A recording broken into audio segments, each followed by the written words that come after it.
वसीम रिजवी जी की मांग, क्या कुरान की विवादित आयतों को हटाना चाहिए? कार्यक्रम के प्रारंभ में ही 96% लोग पोल करके कह रहे हैं कि हाँ, हटानी चाहिए। ये अब तक का रेशो है। कल 99% लोगों ने कहा था। प्रतिदिन हम शून्य से पुनः शुरू करते हैं, आगे बढ़ते हैं। चलिए, तो आज मैं कार्यक्रम के प्रारंभ में ही स्वागत करता हूं हमारे साथ जो गेस्ट पैनल है उनका, और हमारे साथ एक और मौलवी थोड़ी देर में जुड़ने वाले हैं, लेकिन पहले दिन से हमारे साथ जुड़े दो अतिथियों का पहले स्वागत करता हूं। हमारे साथ वसीम रिजवी जी है, उत्तर प्रदेश के वक्फ बोर्ड के, शिया वक्फ बोर्ड के चेयरमैन और एक इस्लाम के क्रांतिकारी समाज सुधारक। आपका स्वागत है वसीम रिजवी जी। हमारे साथ पहले ही दिन से अंपायर के तौर पर जो पूर्व में मुस्लिम रहे और अभी सनातन के भी बड़े विद्वान हैं और भी कई पंथों के बारे में अपने विचार रखते हैं, हमारे साथ महेंद्र पाल आर्या जी है। आपका स्वागत है। हमारे साथ बरेलवी सेक्ट के रिप्रेजेंटेटिव के तौर पर मुरादाबाद से जुड़े हुए हैं गजाली जी। गजाली जी, आपका स्वागत है। आप मुफ्ती शहर है, मुफ्ती जुबैर गजाली। आप तीनों के साथ कार्यक्रम का प्रारंभ करें, लेकिन कार्यक्रम में आप सभी दर्शकों की सहभागिता है, क्योंकि आप फोन करके भी अपनी बात को बता सकते हैं और सोशल मीडिया के स्ट्रीम पर भी आपके कमेंट का हम इस कार्यक्रम में सहभाग लेंगे। कार्यक्रम को आगे बढ़ाते हुए आज हम प्रारंभ करेंगे, क्योंकि अब हमने तय किया है कि हम जब भी किसी दूसरे मुद्दे की तरफ जाते हैं तो बहुत लंबा खींच जाता है। इसलिए पहले एक बार हम इस पूरी चर्चा को समाप्त करेंगे। हम पहली जिस पर कार्यक्रम कर रहे हैं, जिसको हमने कहा है कि विवादित 26 आयतें, तो आज हम उस आयत का सूरा 9 आयत 111 से प्रारंभ करते हैं। तो दिखाइए ये आयत क्या कहती है। सूरा 9 आयत 111। सूरा 9 आयत 111। इसमें तो शक ही नहीं है कि खुदा ने मोमिन से उनकी जानें और उनके माल इस बात पर खरीद लिए हैं कि उनकी कीमत उनके लिए बेशत है। इसी वजह से ये लोग खुदा की राह में लड़ते हैं तो कुफार को मारते हैं और खुद भी मारे जाते हैं। ये पक्का वायदा है जिसका पूरा करना खुदा पर लाजमी है, और ऐसा पक्का है कि तौरात और इंजील और कुरान सब में लिखा है, और अपने एहद का पूरा करने वाला खुदा से बढ़कर कौन है। तुम तो अपनी खरीद फरोख्त से जो तुमने खुदा से की है खुशियां मनाओ, यही तो बड़ी कामयाबी है। आर्य जी के पास चलते हैं। क्या महेंद्र पाल आर्य जी, ये वसीम रिजवी जी का दावा सही है जो ये कुरान में आयत है क्या, और इसका अर्थ यही है क्या? बिल्कुल यही है। इन्नल्लज़ी, अब मैं इसको पढ़ के सुना रहा हूँ। इन्नल्लाह अश्तरा मिनल मोमिनीन अनफुसहुम व अमवालहुम बिअमवालिहिम जन्नात युक़ातिलून फ़ी सबीलिल्लाहि फ़यक़्तूलून व यक़्तुलून वअदा अलैहि हक़्क़न फ़ित-तौरात वल इंजील वल क़ुरआन व मन औफ़ा बिअहदिही मिनल्लाहि फ़स्तबशिरू बिबाइकुमुल्लज़ी बायातुम बिही ज़ालिका फ़ौज़ुल अज़ीम। ये कुरान से ही है, कुरान का ही है। बिल्कुल। और सूरह तौबा, इसमें निसंदेह अल्लाह ने ईमान वालों से उनके प्राण और उनके माल इसके बदले में खरीद लिए हैं कि जिनके लिए जन्नत है वे अल्लाह के मार्ग में लड़ते हैं, जो तो वह मारते भी हैं और मरते भी हैं। हाँ। ये उसके जिम्मे है। इसके जिम्मे तौरात, इंजील और कुरान में किया गया है। तौरात और इंजील क्या है? ये पहले वाली किताब है, कुरान से पहले वाली किताब है। तौरात हजरत मूसा अलैहिस्सलाम पर उतरी। हाँ। और इंजील हजरत ईसा अलैहिस्सलाम पर उतरी। हाँ। बल्कि एक किताब का नाम और नहीं लिया है, दाऊद पर उतरी थी ज़बूर, उसकी चर्चा यहाँ नहीं है। इंजील और कुरान में किया गया है। एक पक्का वादा है और अल्लाह से बढ़ करके अपने वादे को पूरा करने वाला हो भी कौन सकता है। अतः अपने सौदे पर खुशियां मनाओ जो सौदा तुमने उससे किया है। ये इसका भावार्थ क्या है? आपने शब्दार्थ बता दिया, भावार्थ क्या है?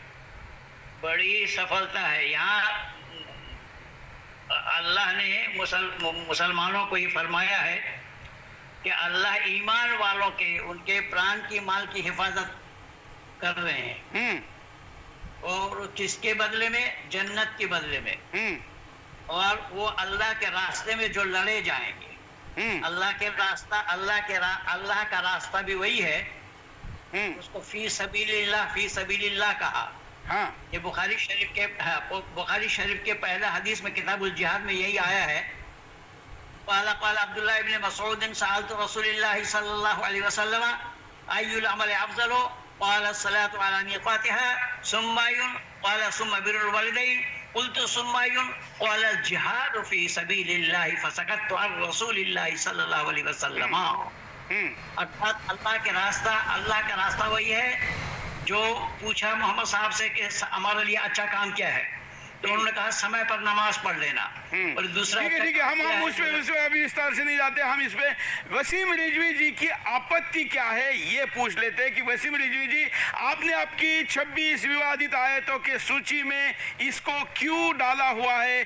सूरा 9 आयत 111। जी स्क्रीन पर कुछ आ नहीं रहा है, शायद हम दिख रहे हैं आपको कि नहीं दिख रहे? बिल्कुल दिख रहे हैं। अच्छा, हाँ। तो देखिए, इसको विवादित आयतों में इसलिए डाला है कि इसमें कहा गया है लड़ने और मरने वालों को उस्काया गया है, और इसमें ये कहा गया है कि अल्लाह उनसे वादा कर रहा है जन्नत का, जो अल्लाह की राह में मरते हैं और मारते भी हैं। तो यानी कि जो आदमी मारेगा, जो मरेगा, उसको अल्लाह वादा कर रहा है कि हम जन्नत देंगे। हाँ। तो ये पूरी तरह से आयत मुस्काती है जिहाद के लिए, काफिरों को मारने के लिए। ये ईमान वालों के लिए आयत है। जो ईमान नहीं रखते, जो आयतों से इनकार करते हैं, उनको मारने के लिए। और ये भी कहा गया कि कोई बात नहीं, तुम मारे भी जाओगे और मारोगे भी, हमारे लिए जो लड़ेगा वो मारा भी जाएगा और मरेगा भी। तो ये पूरी तरह से उस्काना है मारना के लिए, चाहे जिसको शहीद कहा जाता है कि मर गए तो शहीद हो गए, और गैर ईमान वालों से जिनके पास ईमान नहीं है, यानी कि जो मुसलमान नहीं है, जो गैर मुसलमान है, जो हिंदू है, सिख है, ईसाई है, कोई सनातन धर्म के, किसी धर्म के भी है, अगर के उनको तुम मारोगे तब भी जन्नत है, अगर उनसे तुम मर जाओगे तब भी जन्नत है। ये अल्लाह का पक्का वादा है, और अल्लाह से बड़ा वादा करने वाला कोई नहीं है।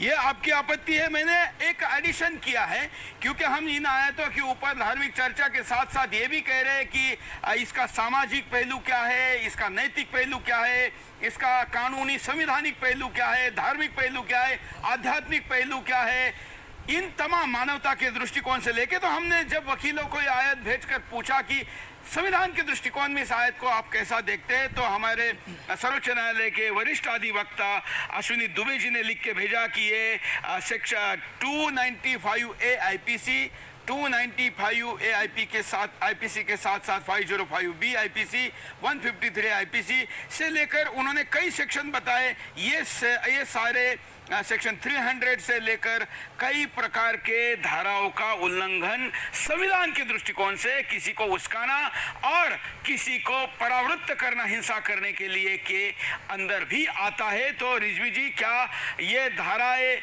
का दृष्टिकोण भी आपने इसके सामने रखा है? जाहिर सी बात है, जितने भी मैंने 26 विवादित आयतों को लिया है, वो 26 विवादित आयतें हमारे संविधान के तहत बने गए जो कानून है उसके विपरीत है, उसके अगेंस्ट जाती है। और ये सिर्फ क्राइम करने और क्राइम को सपोर्ट करने और क्राइम के लिए उस्काने को बढ़ावा देती है। बिल्कुल जो चलिए, तो अभी बिल्कुल सही बताया। जुबैर गजाली जी के पास चलते हैं। जुबैर गजाली जी, आपने तीनों पहलू सुने कि रिजवी जी की आपत्ति क्या है, और हमने ये वेरीफाई करवा लिया महेंद्र पाल आर्य जी से कि हाँ ये सही में है, ऐसा ही है, और आपने वकील का भी पक्ष सुना। अब मैं आपका सूरा 9 आयत 111 पे पक्ष सुनना चाहूंगा। आग्रह आपसे एक ही रहेगा कि इस पर ही कंसंट्रेट करें, क्योंकि हम आज चाहते हैं कि कम से कम 4 आयतें आज हम ले, तो हम पूरे 26 का आंकड़ा जल्दी पहुंच सके।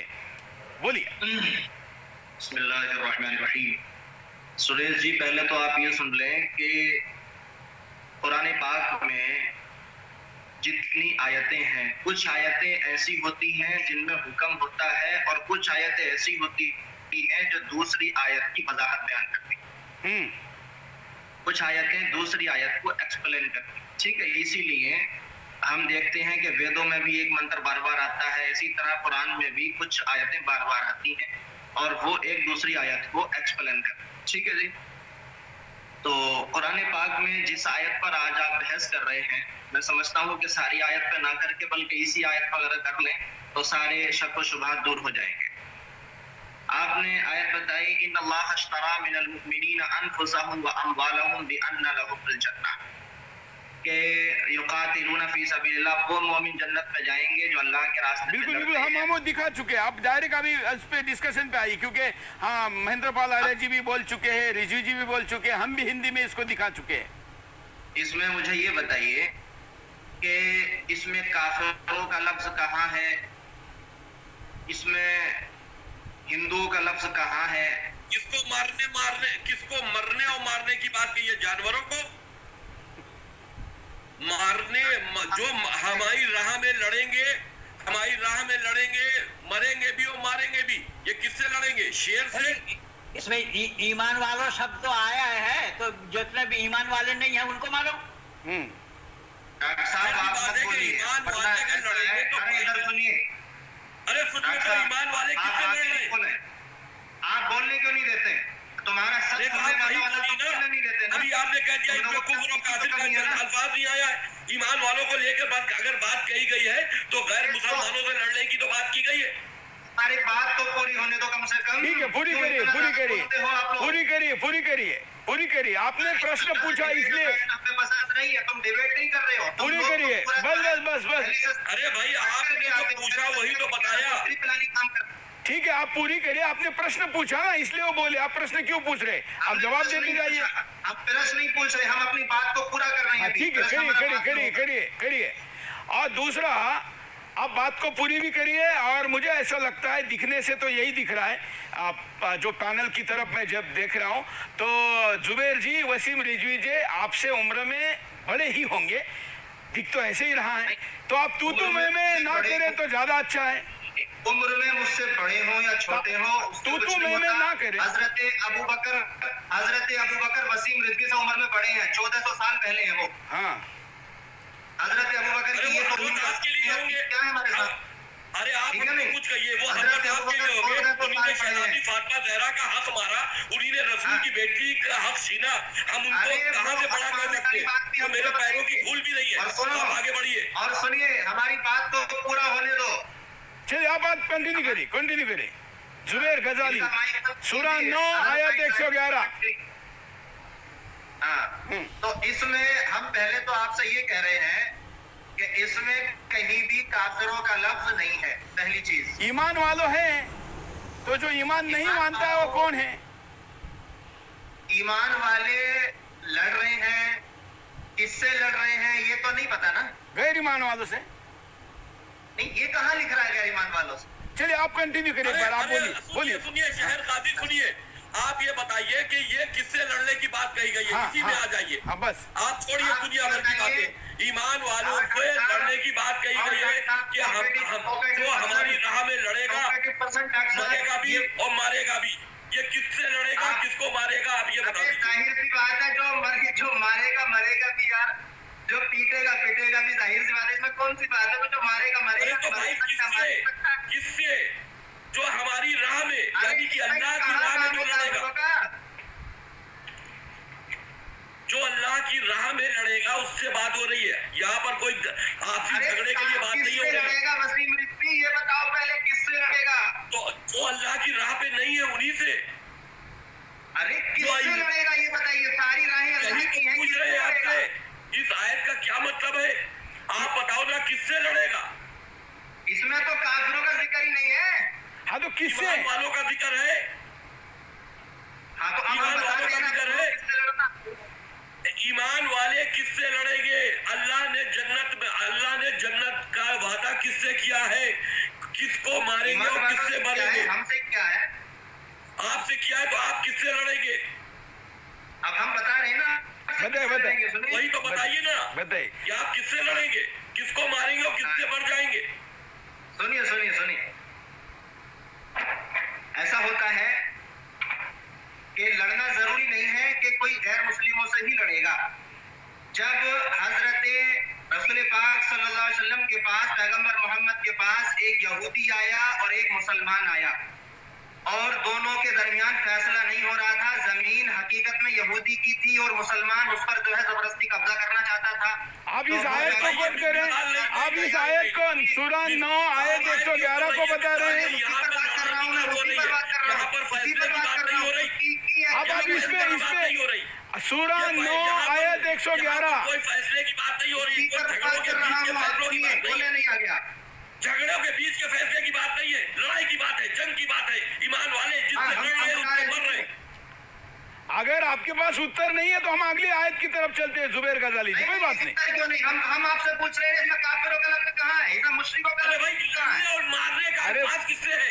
हम काफिर की बात हमने की नहीं। इससे भी है, इसी से भी है। आप कैसे समझ सकते हैं कि काफिर? तो आप बताओ ना, तो आप बताओ ना, आप इसलिए तो बैठे हैं। आपने क्या सीखा? हम बता रहे हैं तो आप किसको हमारे मारेंगे और किससे मरेंगे? बोलिए बोलिए बोलिए बोलिए बोलिए अल्लाह ने वादा किया है जन्नत में जाने का, तो हम किससे लड़ेंगे और किसको मार के जन्नत हाँ, में जाएंगे? बताइए। इस वादे के ऊपर बात कीजिए। हाँ सुनो, अगर कोई आदमी इंडिया में रह के चाइना से लड़ता है तो वो भी अपने ईश्वर की राह में लड़ता है, ठीक है नहीं? क्यों? कि वो अपने ईश्वर के बंदों की, अपने ईश्वर के पैदा किए हुए क्रिएशन की रक्षा करना चाहता है, तो वो उसी की राह में लड़ता है। तो लड़ना जरूरी ये नहीं है कि कोई मोमिन काफिर से लड़ेगा, जरूरी नहीं है। जैसे आप कल बता रहे थे कि कुरैश कबीले से लड़ाई हुई थी और काफिर होने की हालांकि बात आपकी ठीक नहीं थी, लेकिन फिर भी आज वो बात हमारे लिए दलील बन जाती है कि जब वहाँ कुरैश की बात चल रही थी, कबीले की बात चल रही थी, तो वहाँ पर तो मोमिन की बात नहीं थी ना, वहाँ सीधी बात ये है, कुरान मजीद महदूद है सऊदी अरब के लिए। कुरान मजीद महदूद है सऊदी अरब के लिए। दुनिया के मुसलमानों से इससे कोई मतलब नहीं है, हिंदुस्तानी मुसलमानों से इससे कोई मतलब नहीं है, इसकी आयतों से हिंदुस्तानी मुसलमानों से कोई मतलब नहीं है। महेंद्रपाल आर्य जी शायद कुछ महेंद्रपाल आर्य जी कुछ कहना चाहते हैं। एक मिनट जरा, क्योंकि अंपायर की राय लेते हैं। आप बोलिए महेंद्रपाल आर्य जी, बोलिए। हमारा एम्पायर नहीं है, कोई आया है ईमान लाने वालों। हाँ, अब ईमान क्या है इसको हम जान जाएंगे तो बेईमान कौन है अपने आप पता लग जाएगा। हाँ, ईमान कौन है तो बेईमान कौन है। हाँ, जी जी जी जी। तो ईमान के लिए बताया गया है कि आमन्तु बिल्लाहि व मलाइकतिही व कुतुबिही व रुसुलिही वल यौमिल आखिर वल क़द्रि खैरिही व शर्रिही मिनल्लाहि तआला वल बाअस बअदल मौत। अर्थात अल्लाह को मानता हूँ, अल्लाह के रसूल को मानता हूँ, मलाइका फरिश्ता को मानता हूँ और अल्लाह के किताब को मानता हूँ। अल्लाह ने अच्छे और बुरे का किस्मत को बनाया है, मौत के बाद वाली जिंदगी और जन्नत और जहन्नुम को मानता हूँ, वो ईमानदार है। और इसको में से एक जो नहीं मानता वो बेईमान। ईमान आप बताइए। शब्द बेईमान है। सुनिए पंडित जी, सुनने का भी हिम्मत रखा करो। पंडित महेंद्रपाल आर्य साहब सुनिए। हाँ, वेदों के अंदर है कि जो यज्ञ ना करे वैसे। अरे भाई आप वेदों को क्यों कोट करें? सूरा 9 आयत 111 पर आपके पास कंटेंट है या नहीं है? आयत पर बात चल रही है। सूरा 9 आयत 111। आप उसी पर बात करो ना। बैठा हूँ मैं, क्यों पेश कर रहे हैं? मौलाना रिज़ा खान की लिखी हुई किताब है। उस आयत का आप जवाब दीजिए। ये देख लो वेदों में क्या लिखा है। वेद में लिखा है कि जो यज्ञ ना करता है। अच्छा, आप वेदों पे बात करनी है क्या? वेद का एपिसोड, वेदों पर चर्चा करेंगे क्या? घुमाइए नहीं, ये मौलाना रिज़ा आप बात खान को की घुमाइए किताब नहीं। लेकर के मैं बैठा हूँ। आप कुरान में फंसते हैं तो आप कभी इंजील की तरफ भागते हैं, कभी जुबैर की तरफ भागते हैं, कभी वेदों की तरफ भागते हैं। आप दूसरे धर्मों पर हमला करना शुरू करते हैं। अभी तो कुरान पर चर्चा हो रही है, तो ईमान का परिभाषा आपने गलत क्यों बताया? ईमान की परिभाषा इन्होंने बताई, आपने कहा काफिर की बात नहीं, तो हमने भी नहीं कहा कि काफिर हैं ना मुशरिक हैं। गैर ईमान वाला जो कि ये 5-6 चीजें अल्लाह को नहीं मानता है, उसका कत्ल करो कहाँ है? अब उसमें अगर मैं ना मानूं एक चीज को तो आप मेरा कत्ल करने की बात कर रहे हैं। रिजवी साहब तो यही कह रहे हैं, उनका कहना भी तो यही है, इसके सिवा है क्या? मैंने क्या बताया कि एक आयत सारा हवाला दे रहे हैं। तो आप बताए ना कनेक्शन कहाँ है और इसका भावार्थ शब्दार्थ क्या है? अब इसका जो एक्सप्लेनेशन है ये तो गलत बता रहे हैं, ये ईमान का परिभाषा ही गलत बता रहे हैं। ये ईमानदार हो करके ईमान का परिभाषा गलत बता रहे हैं। कि यहाँ साफ साफ शब्दों में ईमान का परिभाषा बताया गया, अल्लाह को मानता हूँ, आमन तो बिल्ला, मैं ईमान लाता हूँ अल्लाह पर, वह मलाइका पर, अरे सुनिए तो मेरी बात तो सुनिए, कुछ भी, और उनके किताबों पर, वो तौरात, चलिए कंटिन्यू करिए। हम आपको अभी 1 मिनट में खत्म करते हैं, क्योंकि हमको अगले आयत की तरफ जाना है। आखिर और आखिरत के दिन पर, क़यामत के दिन पर, हाँ ठीक है, ईमान वाली बात समझ में आ गई। आगे बढ़ते आगे। हाँ जुबेर जी आगे बढ़िए, हमको 1 मिनट में खत्म करके अगली आयत लेनी है। तो ये है सूरह नंबर 60 आयत नंबर नहीं, अभी सूरह 9 आयत 111 पे बात हो रही है। ये आयत उसी को बता रही है कि किसको मारना है किसको नहीं मारना। मैं बता रहा हूँ आपको, बताएं। इसमें है इन्नमा यनहाकुमुल्लाहु अनिल लज़ीना कातलू, डायरेक्ट हिंदी में आइए। अल्लाह ताला उन लोगों को कत्ल करने का हुक्म देता है कि जिन्होंने तुमको अपने शहर से निकाला था और तुम्हारे वादे को तोड़ा था जो तुमने मुआहिदा बनी किनाना से किया था। अच्छा सुनिए, तो इसका मतलब कुरान यूनिवर्सल नहीं है। थोड़ा साइलेंट हो। मतलब कुरान यूनिवर्सल नहीं है। था जब पैगंबर मोहम्मद को वादे हैं ये सिर्फ सऊदी अरब के लोगों के लिए है। लड़ोगे ना, हम तुमसे लड़ेंगे, लेकिन जो मुआहिदा तोड़ेगा लोगों के लिए है। जाहिर सी बात है। अब आप ये बताइए किसी को मार नहीं है, ये फाइनल हो गया। कुरान यूनिवर्सल नहीं है, पूरी दुनिया के लिए नहीं है, सिर्फ सऊदी अरब के लिए है। ईमान सऊदी अरब के लिए है, ईमान वाले सऊदी अरब के लिए है। बाकी दुनिया में जिस मुल्क में भी जहाँ भी मुसलमान रह रहे हैं उनको कुरान पढ़ने की जरूरत नहीं है। कुरान सबके लिए है, कुरान सबके लिए है। वो उर्स अगर कुरान सबके लिए तो आयतें सबके लिए है, हिदायत सबके लिए है। अगर आयतें सबके लिए हिदायत सबके लिए है तो आप दूसरी आयत जो कि वहाँ सऊदी अरब के लिए थी, तो हमारे अरब की आयत से ईमान वालों को कंफ्यूज मत कीजिए। आप कह रहे हो कि किसको मारने की बात कही गई है, तो होता रहेगा। वो आयत की आप जिक्र कर रहे हैं, वो आयत को उस वक्त के लिए थी कि वहाँ के लिए, जैसे आपने कल आपने नहजुल बलागा में गुमराह करने की कोशिश की, आज आप फिर उसको दूसरी आयत से गुमराह कर रहे हैं। यहाँ पर लिखा है यूनिवर्सल। ठीक है, चलिए हम ऐसा करते हैं, ऐसा कुल मिला के आप गजाली जी, ठीक है गजाली जी, अभी आप सुनिए, अरे भाई सुनिए ना। अच्छा, अभी आपने जो कोट किया, आपको जो बताना था बता दिया। कुल मिला के ये आयत अरब के किसी घटना के रेफरेंस में है, ये आप मानने को तैयार है, आपने खुद बताया है। बस उसमें वसीम रिजवी जी का वो जो पक्ष है कि भारत के परिप्रेक्ष्य में भारत, ठीक है रिजवी जी आपकी बात समझ में आ गई, इन्होंने अपना पक्ष रख दिया है। अभी हम चलते हैं सूरा 9 आयत 85 की तरफ। अब सूरा 9 आयत 85 क्या कहती है, इसको हम देखते हैं।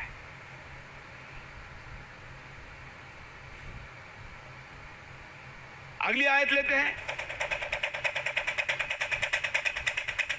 सूरा 9 आयत 58। है रसूल, उनमें से कुछ तो ऐसे भी हैं जो तुम्हें खैरात की तकसीम ख्वामखा इल्जाम देते, फिर अगर उनमें से कुछ माकूल मिक़दार हिस्सा दे खुश हो गए हों, और अगर उनकी मर्जी के मुवाफिक उसमें से उन्हें कुछ नहीं दिया गया तो बस फौरन ही बिगड़ बैठेंगे। तो महेंद्र पाल आर्य जी, ये जो आयत है ये 58 सूरा 9 आयत 58 क्या कहती है, ये सही है ये दावा जो रिजवी जी ने इस पे 26 में ऐड किया हुआ है?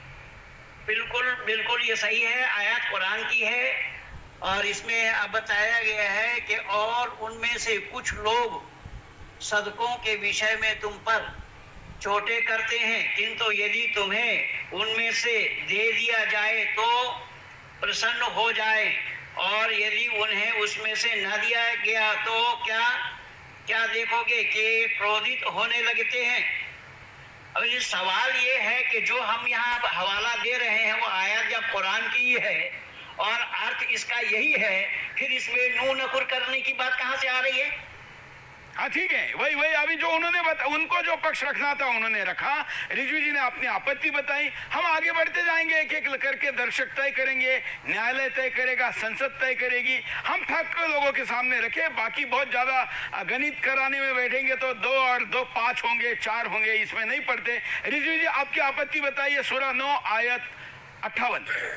इसमें भी इंसानियत को लेकर बंटवारे की बात कही गई है। इसमें यह कहा गया है कि जो खैरात हम तुमको देते हैं, जिनको नहीं देते हैं वो तुमसे मुंह बनाते हैं। यानी कि अल्लाह जो है वो सिर्फ ईमान वालों को लिए सारी चीजें महदूद करता है। दूसरों को अगर नहीं दिया जाता है तो वो उस पर बिगड़ते हैं, तुमसे नाराज हो जाते हैं। ये सारी चीजें इस तरह की है कि जैसे दुनिया सिर्फ और सिर्फ मुसलमान के लिए बनी है। जो कुछ नेमतें हैं वो अल्लाह देता है, वो मुसलमानों को देता है। गैर मुसलमानों के लिए ये दुनिया बनी ही नहीं है। मुसलमानों को नेमत देना और काफिरों को मारना, जिहाद करने का कहाँ चर्चा है भाई? आप बताइए ना, आप बताइए। भाई यहाँ पर ये जिहाद के लिए नहीं है, ये नफरत के लिए है, ये नफरत के लिए है। मुसलमानों के पक्ष के ऐसा आप बताइए जुबैर गजाली जी, आप अपने स्पष्टीकरण दीजिए। मारने के लिए थोड़ी ना। मैं इसका तर्जुमा करता हूँ। हाँ बताए, इसका तर्जुमा बताए। हाँ, और उनमें से कुछ लोग ऐसे हैं जो सदका चाहते हैं, अगर उनको मिल जाता है तो राजी हो जाते हैं, और नहीं मिलता है तो वो कुछ नाराज से हो जाते हैं। ठीक है, लेकिन अगर वो ये जान लें कि जो भी अल्लाह ने उनको दिया है उसी पर राजी रहना चाहिए, और उन्हें ये सोचना चाहिए कि हमें जो अल्लाह ने जो दिया है वो हमारे लिए काफी है। क्यों? क्योंकि क्योंकि एक दिन हमें दुनिया से जाना है, हमेशा दुनिया में नहीं रहना। इसका तर्जुमा ये है। इसमें कौन सी बात है काफी? आप बोलो ना, आप अपनी बात बोलो भाई, आप अपनी बात बोलो ना, आप अपनी बात स्पष्टीकरण दीजिए। अच्छी बात है भाई। अच्छा, भाई इसमें तो अच्छी बात है। अगर कोई गरीब हिंदू है, गरीब मुसलमान है, तो उसे सोचना चाहिए कि यार कोई आदमी से पैसा नहीं मिला तो मुझे अपने ईश्वर से भरोसा खत्म नहीं करना चाहिए। कोई बात नहीं, तो सबके लिए नसीहत है। ये आपके कुरान मजीद में मुसलमानों के लिए कहा गया है जनाब। अरे कि हम मुसलमान का उनको लफ्ज़ कहाँ है जिनको नहीं इसमें? देते, ये सिर्फ मुसलमानों की बात है कि हम जिनको नहीं देते, यानी कि अल्लाह आपको देता है और गैर मुसलमानों को नहीं देता। तो फिर अल्लाह सबके कैसा हो गया? मुसलमान का लफ्ज़ कहाँ है? ये अरे बात तो वही है। आप अरे पढ़िए तो बात है, का मतलब है, असली का मतलब है तो पढ़िए तो है, क्या लिखा है? मैं जो तुमको देता हूँ, अल्लाह कुरान के अंदर ईमान वालों से ही बात कर रहा है, काफिरों से बात नहीं कर रहा है। दरअसल झूठ है। काफिरों अल्लाह से ताला बात नहीं ईमान कर वालों रहा। से नहीं, वो तो कह रहा है कि कुछ लोग ऐसे हैं कि जिन्हें मिलता है तो राजी होते हैं, नहीं मिलता तो नाराज। तो ये जब ना मिले तो ऐसे हैं जिनको मिलता है राजी हो जाते हैं, ये बात मुसलमानों के लिए है, और जिनको नहीं मिलता है वो गैर मुसलमानों के लिए है। आप बात को समझिए। कुरान के अंदर जितनी भी बातें कही गई है, जितनी भी बातें कही गई है वो मुसलमानों के लिए कही गई है, मुसलमानों का लफ्ज़ कहाँ है? उसमें मुसलमानों के लिए कही गई है। आप इस बात को समझते क्यों नहीं? किसको देता है? जिसको नहीं देते वो नाराज हो जाता। मतलब ये कौन सी बात हुई है? पता कि मुसलमानों के लिए कही गई है। अरे तो इससे पहले वाली आयत को आपने ये कैसे मान लिया था कि वो उस गैर मुसलमानों को कत्ल के लिए नहीं थी? आपको घुमाते क्यों है? आप बात क्यों नहीं करते? अल्लाह ही देता है। आपका मतलब ये ठीक है, अल्लाह। अब अल्लाह क्या कह रहा है कि हम जिसको देते हैं वो खैरात, मतलब खैरात देता है। ये खैरात के बारे में है। नहीं, इसका ऐसा नहीं है जिसको देते हैं। आप दोबारा से ट्रांसलेशन निकालिए अपनी। आप पढ़ लीजिए। खैरात क्या होती है? खैरात क्या होती है? खैरात के मतलब बताइए। सदका देना, किसी को पैसा देना, माल देना, ये है खैरात। खैरात माल देना, किसी को पैसा देना, माल देना। कहते हैं कि बात खैर हो गई, तो खैर माने होता है भलाई करना। खैर के लिए कोई चीज देना, खैरात। हाँ, खैर किसी के साथ भलाई करना, उसको खैर कहते हैं। जी वही तो मैं कह रहा हूँ। जिनको देता हूँ, यहाँ पर जितने भी अल्फाज हैं वो कुरान के अंदर, ये सारे अल्फाज ईमान वालों के लिए है। जो आयतों से इनकार करते हैं उनके लिए नहीं है। यही तो मेरा भी आपसे कहना है कि आयतों से इनकार करने वालों के लिए नहीं है, जिसको नहीं देता वो रूठ जाते हैं, मुंह बनाते हैं। अरे भाई जाहिर सी बात है कि अल्लाह मुसलमानों को दे रहा है और गैर मुसलमानों को नहीं दे रहा है, गैर मुसलमानों को नहीं दे रहा है। ये कौन सी भेदभाव वाली बात है? जो जितनी मेहनत करेगा, जो जैसी मेहनत करेगा वैसा फल पाएगा। अरे भाई एक नसीहत है, कौन आया था सबके लिए।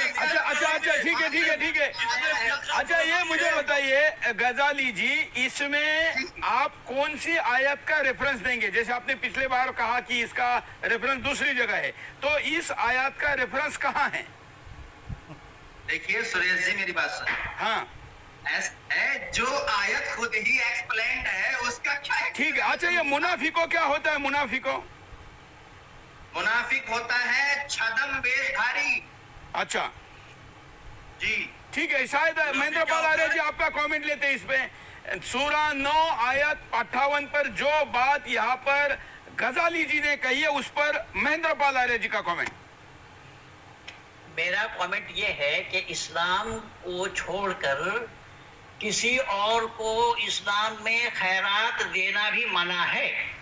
हाँ यहाँ तक कि शरीर के किसी वो अंग को भी आप प्लान नहीं कर सकते, यानी गुर्दा ले सकते हैं लेकिन देना हराम है। अच्छा इस रेफरेंस में है। हाँ बिल्कुल, आंख ले सकते हैं, किसी और को देना हराम है। क्या ये सही है? ये सही कह रहे हैं महेंद्र गजाली जी? क्या अंगदान इस्लाम में बैन है? आप किसी का गुर्दा ले सकते हैं, किडनी ले सकते हैं, लेकिन अपनी नहीं दे सकते। ये सही कह रहे हैं, गलत कह रहे हैं? कुरान पाक में है सूरह माइदा के अंदर। हाँ अल्लाह फरमाता है कि वर्ज़ुक़ूहुम वक्सुहुम, कि जो लोग तुम्हारे दरमियान गरीब हैं, तुम्हारे पड़ोसी हैं, उनको रिस्क पहुंचाओ। और अगर वो परेशान हो, फ़इन कुनहुम मुशरिकून, अगर वो मुशरिक भी हो, परेशान हो, तो उनको अपने पैसों से उनके घर तक पहुंचाओ। अन्नदान की यहाँ अन्नदान की बात नहीं हो रही, अंगदान की हो रही। अंगदान, शरीर, किडनी, गुर्दा। रिस्क पहुंचाना, रिस्क पहुंचाना अन्नदान ही होता है। अन्नदान नहीं कह रहा हूँ, सुनिए गजाली जी, अंगदान खैरात के नाम पर एक मिनट ये आपकी किताब को कोट कर रहे हैं। एक मिनट, ये आपके बड़े हमारे शरीयत ईमान और कुछ बयान के नाम पर जो मुसलमान पैसा निकालते हैं, क्या ये फतवा देंगे कि वो गैर मुसलमानों को वो खैरात और ज़कात दी जा सकती है? चलिए काजी है, ये बताएं। हराम है।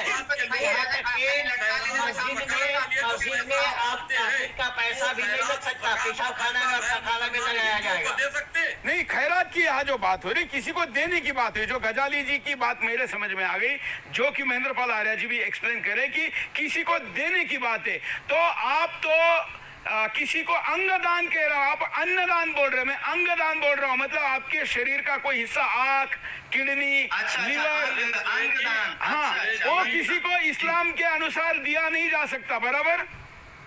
नहीं, ऐसा कुछ नहीं है। कहा है कि दिया जा सकता है? बताइए। बिल्कुल दिया जा सकता है। बताइए, कोट करिए। देखिए ये किताब है, सुनिए, कुरान में बताइए, किताब में मत बताइए, कुरान में बताइए। हम कुरान पे बात कर रहे हैं, हम कुरान पे बात कर रहे हैं। एक बात सुनिए। क्योंकि कहीं पर भी ऑर्गन डोनर लिस्ट में मुसलमान नहीं दिखता है। वो हमेशा कोट करता है कि कुरान में कहा गया है या इस्लाम ये कहता है कि हम किसी को अंगदान नहीं देंगे।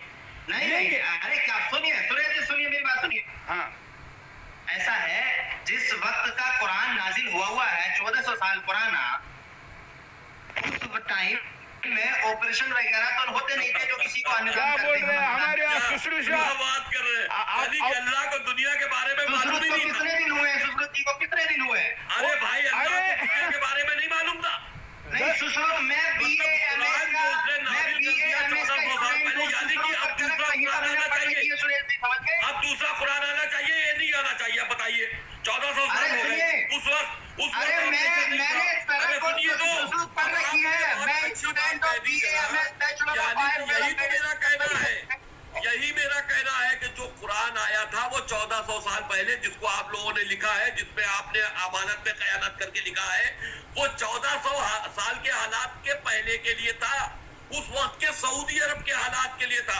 ये यूनिवर्सल किताब नहीं। कहाँ लिख रहा है कुरान के अंदर, कहाँ लिखा है कि अन्न देना हराम है? कहाँ लिख रहा है कुरान में? अरे बताइए। अभी तो आपने कहा ना कि उस वक्त ऑपरेशन नहीं था, कुरान में कहाँ लिख रहा है कि ना है? कहाँ लिख रहा है कि नहीं देना चाहिए? अल्लाह को नहीं मालूम था कि ऑपरेशन होंगे। अच्छा आप नहीं, शहर कुरान में का कहाँ अच्छा, आपने अभी सुश्रुत का उदाहरण दिया, आपने अभी सुश्रुत का उदाहरण दिया, तो सुश्रुत भी मतलब भारत में, यहाँ तक कि आप बाकी सर्जरी की बात करते हैं, भारत में प्लास्टिक सर्जरी भी 2500 वर्ष पहले हुई है। 2500, इस्लाम के 1100 साल पहले। सुरेश जी सुनिए, आप सुश्रुत के बारे में मुझसे बहस नहीं कर सकते क्योंकि मैंने सुश्रुत भी पढ़ रखी है, चरक संहिता भी पढ़ रखी है। मुझे अरे बताइए भाई, कि- मैं आपको भारत में ऑपरेशन का इतिहास दिखा रहा हूँ। एक मिनट जरा इसको लीजिए स्क्रीन पे। भारत में, प्राचीन भारत में, जरा इसको स्क्रीन पे लीजिए। हाँ, और लीजिए, क्लोज लीजिए, फोकस करो। आइए देखिए, कोई भी गूगल करे और लिखे कि भारत में सर्जरी का इतिहास, तो सर्जरी का इतिहास तो और आगे है। मैंने प्लास्टिक सर्जरी वाला खोला है और प्लास्टिक सर्जरी में कहा है कि प्राचीन भारत में 2500 साल पहले से ही भारत में प्लास्टिक सर्जरी तक होती थी। अब अगर आप और पीछे जाएंगे, गणेश जी की सर्जरी से लेके बाकी सर्जरी की तरफ जाएंगे तो और पीछे। खैर, हम उस तरफ नहीं जाना चाहते। हमारा मुख्य मुद्दा यह है कि इस आयत में जो बात, सुरेश जी, इस आयत से मेरा एक सवाल है। हाँ, एक सवाल है। हमारे जो मुसलमान- पूछिए। एक मिनट, गजाली जी, इस पर एडिशन लेते हैं। हाँ, आगे बहुत काम आएगा। हाँ। एक सवाल मुफ्ती साहब से पूछना है जो आगे बहुत काम आएगा। मुफ्ती साहब, आप शहर काजी मुरादाबाद है, आप क्या मुरादाबाद के लोगों को ये बात एक फतवा देकर कह सकते हैं? क्योंकि काजी को फतवा देने का एक हैसियत रखता है। आप फतवा देकर ये बात कह सकते हैं कि मुरादाबाद के मुसलमान खैरात और ज़कात किसी भी गैर मुसलमानों को दे सकते हैं? बताइए। फतवा दीजिए इस पर कि खैरात और ज़कात जो मुसलमान निकालते हैं वो गैर मुसलमानों को दे दे। सुनो समझ, जो भी मुसलमान है वो आम आदमी जो है वो कुरान की सिर्फ अरबी पढ़ते हैं, ट्रांसलेशन नहीं पढ़ते। जितने भी मुसलमान हैं वो आलिमों के पीछे चलते हैं, ठीक है?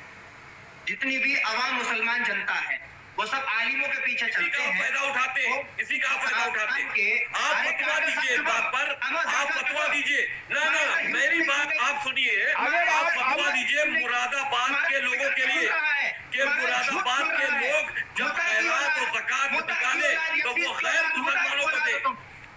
मुता की औलाद, यजीद की औलाद, पूरी बात अरे सुनने की हिम्मत ये रखो। देखिए, आप बदतमीजी कर रहे हैं, आप बदतमीजी कर रहे हैं। सुनते क्यों नहीं? आप सुनते क्यों नहीं? अरे भाई, आप गंदी औरत आयशा की औलाद होंगे, मुझे इससे क्या मतलब? लेकिन आप हमें ये बताइए। मुता की औलाद, आप यजीद की औलाद। अरे भाई, मैं किसी की औलाद, आप अम्मी आयशा जो गंदी औरत थी, आप उसकी औलाद होंगे। मुझे इससे कोई मतलब नहीं। चलिए, शब्दों का ध्यान रखिए, शब्दों का ध्यान रखिए, शब्दों का ध्यान रखिए। हम किसी को गंदी बात ना करें। ऐसा है जुबैर गजाली जी, फतवा मांग रहा हूँ। एक मिनट, जुबैर, एक मिनट, साहब एक फतवा दे कि मुरादाबाद के मुसलमान खैरात और ज़कात जब निकाले तो गैर मुसलमानों को दे। अच्छा, एक मिनट। अच्छा, आप दोनों रुकिए। एक तो थोड़ा शब्दों का ध्यान रखिए, दूसरा आप गजाली जी, आपने खुद इस्लामी पद्धति से गाली दी है। मतलब वहाँ इस्लाम में जो दो पद्धति का आपने नाम लिया वो गंदी है, ऐसा आप मानते हैं? नहीं, कोई गंदी आपने कहा मुता की औलाद, आपने कहा मुता की औलाद, आपने इनको मुता की औलाद कहा। आपने इनको जो गाली दो इस्लामी, वो एक इस्लामी पद्धति के ऊपर ही तो गाली दी। लिख लीजिए, दोनों पद्धति को अगर ये गाली मानते हैं। हाँ, तो सुनिए, पैगंबर मोहम्मद ये की बीवी फंसते हैं तो हज़रत गाली आयशा नहीं हमारी देते। माँ है। ये नई जब हम उन्हें चीज़ गाली नहीं दे है। सकते हैं, ये तो जवाब हम नहीं मसीह देते। को भी गाली दे सकते हैं। हाँ, आप गाली दीजिए, मुझे आपकी गालियों का कोई असर नहीं होता। आप फतवा दीजिए, आयशा को गाली न दे। आप फतवा दीजिए। आयशा गंदी औरत थी तो मैंने गंदा कह दिया। आप गलत बात, आप बोलिए, मैंने आपको थोड़ी ना कहा। तुम्हारी माँ गंदी औरत, तुम मुता की औलाद। अरे ऐसा मत करिए, ऐसा मत करिए। बोलिए, अरे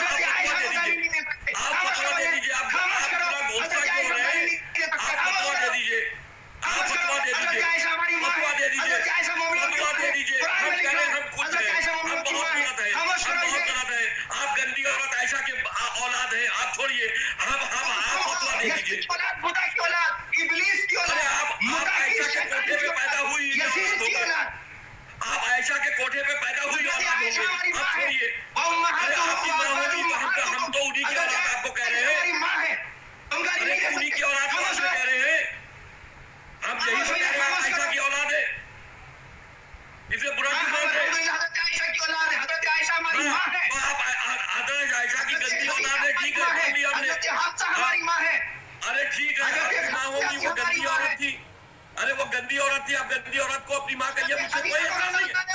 हजरत फातिमा की मां को गंदा बता रहे हो, हजरत खदीजा को गंदा। कोई एतराज नहीं है। अरे अरे भाई गाली गलौज मत करिए, गाली गलौज मत अरे करिए, आप फतवा दे दीजिए, आप गाली मत दीजिए, गाली गलौज मत करिए, गाली गलौज मत करिए।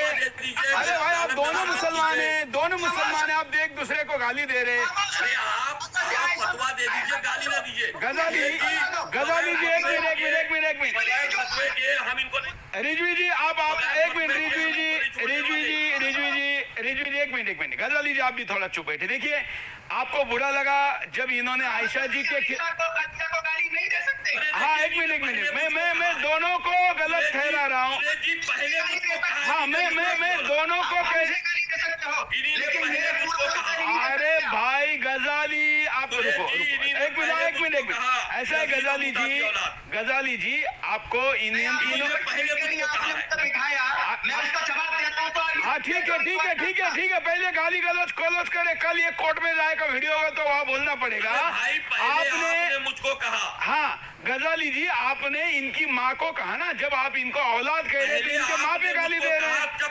आप रिजवी की माँ को गाली दे रहे हैं और आयशा की गाली आपको बुरी लग रही है। ये 1400 साल पहले थे नहीं, 1400 साल की इनकी उम्र नहीं, उन्होंने मेरी आप भी नहीं थे, आप भी नहीं थे, अरे तो आप भी तो नहीं थे, आप भी तो नहीं थे, 1400 साल पहले आप भी नहीं थे ना। आपके इस्लाम में पुनर्जन्म की व्यवस्था है कि आपको फिर आए हो। पहले मुझको यजीद की औलाद कहा, आपने मुझको मुता की औलाद कहा, जब आपने मुझको कहा तो मैंने आपको कहा, आपने मेरा दिल दुखाया, हमने आपका दिल दुखाया, इसमें कौन सी गलत बात है? आप मुझको कहते रहिए, चलिए गाली पे शो नहीं है, गाली पे शो नहीं है। जुबैर जी आप शहर के सुरेश जी मुझको फतवा दिला दीजिए। हाँ ठीक है, ऐसे जुबैर जी अभी देखिए आप एक बरेलवी सेक्ट को रिप्रेजेंट कर रहे हैं, मुफ्ती हैं, आप गुस्से में गाली तक पहुंच गए, थोड़ी देर में गोली तक पहुंच जाएंगे, ऐसा कैसे चलेगा? धैर्य रखिए ना, धैर्य सिखाया कि नहीं कोई? धैर्य रखिए। आप मुझको फतवा चाहिए आपसे। अब हम चर्चा पे पुनः लौटते हैं। रिजवी जी ने कहा कि जिस बात को आप कह रहे हैं, मैं जरा एक्सप्लेन करता हूँ। रिजवी जी ने इस बात पर यह कहा कि जो बात यहाँ पर गजाली कह रहे हैं अगर वो सही है तो शहर का फतवा दे दो, बात खत्म, आपकी बात एक्सेप्ट, हम आगे बढ़ते हैं। क्या है फतवा, क्या है वो ये कह रहे हैं वही फतवा है? मैं फतवा दिखा रहा हूँ, सुनिए, पढ़िए। अरे आप फतवा दे दीजिए, सिर्फ इतना कह दीजिए कि मुरादाबाद के लोग खैरात ज़कात जब निकाले तो गैर मुसलमानों को दे। आप सुनिए, क्वेश्चन ना करो, पहले एक चीज का जवाब देने दो। अरे भाई ये बात खत्म हो जाएगी, हम इस आयत पर हार मान लेंगे, इस आयत पर हार मान लेंगे आपसे, ताजुल बलागा में आग लगाओ पहले, इस आयत पर हम हार मानने को तैयार चलिए आप लोग दोनों को थोड़ा ठंडा कर दे, तब तक महेंद्र पाल आर्य जी जो बात यहाँ पर ये लोग कह रहे हैं, या खास करके गजाली जी का जो जवाब है, ये खैरात और ज़कात ठीक है आप दोनों थोड़ा कूल डाउन हुए, तब तक मैं महेंद्र पाल आर्य जी के पास चलता हूँ। जो बात यहाँ पर गजाली जी कह रहे हैं आप उससे सहमत है क्या? नहीं, बिल्कुल सहमत नहीं है। ये तो इनके आला हजरात ने खुद मना किया है, इनकी किताब में है कि एक काफिर है और कोई मुसलमान उसको मरने से उसको बोले कि बैकुंठवासी है, वो भी काफिर हो जाएगा। ये इनकी किताब, मेरे पास एक खजाना मौजूद है, मैं प्रिंट निकाला उसको, दिखाइए क्या कह रहे हैं आला हजरात, मलफूजात आला हजरात, ये इनकी किताब है, बहार शरीयत इनकी किताब है। ये तो किसी गैर मुस्लिम को अगर वो काफिर है, कोई मुसलमान उसको अगर काफिर ना माने वो भी काफिर हो जाएगा।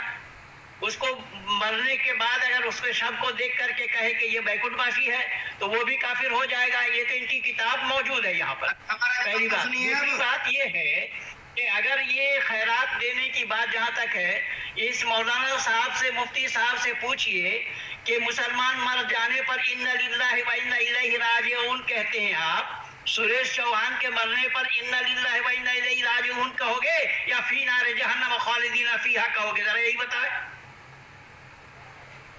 सुनिए,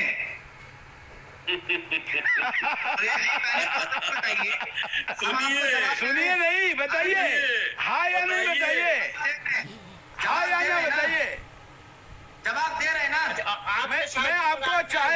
इसके ऊपर मेरे पास ज़कात फाउंडेशन के मेरे पास ज़कात फाउंडेशन के एक संचालक का वीडियो है।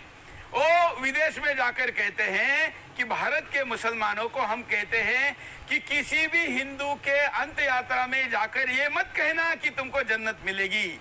ये मेरे पास वीडियो है जो महेंद्र पाल आर्य जी ने कहा, इसका मैं वीडियो दिखा सकता हूँ।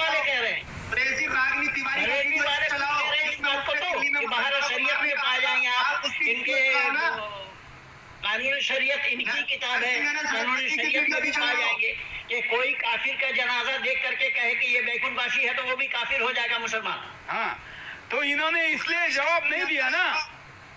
बुखारी शरीफ के अंदर है, जब मक्का के अंदर एक यहूदी का जनाजा दिया ना, उस दिन उसने बोला वो भी तो कभी नहीं किया। मैं मुझे बोलने का समय नहीं मिला था, मैं बोल नहीं पाया। आपके हाथ में कुरान देना कुफर है और आपका कोई मुसलमान बिना वजू किए कुरान ले नहीं सकता, और आपके साथ तो वजू का कोई सवाल ही पैदा नहीं था, आपने कुरान ले लिया, कतई हराम। अच्छा, इसका प्रश्न भी एक बार शहर काजी को पूछ लेते हैं, मुफ्ती जी को पूछ लेते हैं। जुबेर जी, अगर मैं बिंदास के दौरान हाथ में कुरान लेकर उसको कोई पेज को कोट करूं तो क्या ये कुरान की बेअदबी है? कोई बेअदबी नहीं है। हाँ, तो कोई बेअदबी नहीं। अभी जो जिन लोगों ने कहा है कि मैंने गलत किया है, उन लोगों के लिए आप ये इसका फतवा भी दे सकते हैं क्या? नहीं, हमारे कुरान में लिखा हुआ है। हाँ, कुरान में लिखा हुआ है कि कुरान को काफिर भी छू सकता है, गैर मुस्लिम भी छू सकता तो है। सूरज चौहान के काफिर है। सूरज चौहान के काफिर है। सूरज चौहान के काफिर है। अरे ये तो चलता पुर्जा है, चलता पुर्जा है, मोमिन भी छू सकता है। आपने चलता पुर्जा चाहिए, मुझे फतवा हम चाहिए। बताएंगे ना भी काफिर किसको कहते हैं, अभी आपको पता ही अरे कहाँ है। मुझे फतवा चाहिए भैया फतवा दे दीजिए। शहर काजी एक फतवा दे दीजिए। मुझे मुरादाबाद में मैं एक मुसलमान हूँ, मुझे मुरादाबाद में खैरात और ज़कात एक हिंदू को देनी है, तो क्या मैं दे सकता हूँ? ये मुरादाबाद वालों के लिए पूछ रहा हूँ कि मुरादाबाद वाले अपनी खैरात ज़कात हिंदुओं को दे दे। अच्छा, क्या ये मुरादाबाद का बाहर फतवा नहीं दे सकते क्या? नहीं, हम इनकी सीमा में बात कर। अच्छा, इनकी जुडिशरी में बात करते हैं, इनकी जुडिशरी में। चलिए, हम सूरा 9 आयत 58 पर कहाँ तक पहुंचे जुबेर जी, क्योंकि अभी समाप्ति की तरफ हम बढ़ रहे हैं। देखिए, बात अधूरी रह जाएगी। ये फतवा नहीं दे रहे, ये बहुत अहम बात है, क्योंकि ये आयत जो आपने दिखाई दी है खैरात ज़कात के ऊपर है, ये खैरात ज़कात के ऊपर है, ये बच रहे। ये तो सरासर झूठ बोल रहे हैं, ये झूठ बोल रहे हैं, इस्लाम के खिलाफ बोल रहे हैं। खैरात और ज़कात के ऊपर आयत है, इसलिए आपको ये फतवा देना पड़ेगा कि मुसलमान खैरात और ज़कात हिंदुओं को दे सकते हैं।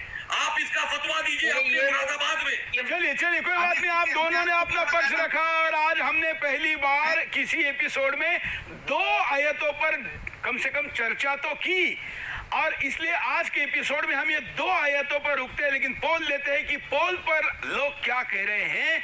जब ये पूछा गया कि वसीम रिजवी जी की मांग कुरान से विवादित आयतें 26 आयतें हटाने पर देश की जनता क्या कहती है, तो जो शो के शुरू में पोल था वो अब शो के अंत तक कहाँ तक पहुंचा है।